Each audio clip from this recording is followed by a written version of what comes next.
आज्ञाने शिक्षित होता। त्या काळी इंग्रज भारतात आले, हळूहळू व्यापार करू लागले आणि देशावर अपार हक्क करून घेतला। इंग्रजांना माणुसकी अजिबात नव्हती। भारतीय लोकांना अतोनात मारहाण करायचे, त्यांच्या शेतीवर संपूर्ण अधिकार करायचे।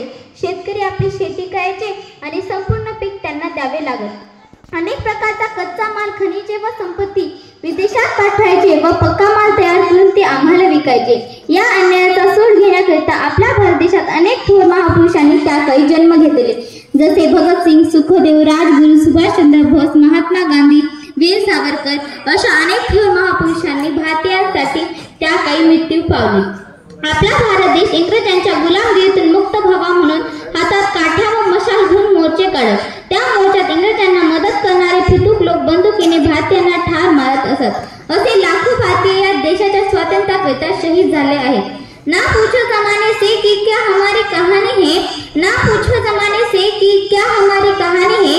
हमारी पहचान यही है कि हम हिंदुस्तानी हैं, हमारी पहचान यही है कि हम हिंदुस्तानी हैं। मित्रांनो, दिवस लोटत गेले आणि इंग्रजांना हाकलून काढण्याचा कट भारतीय लोकांना लक्षात आले।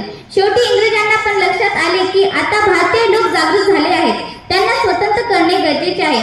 म्हणून त्यांनी त्यांची सर्व व्यवस्था इंग्लंडला घेऊन गेले।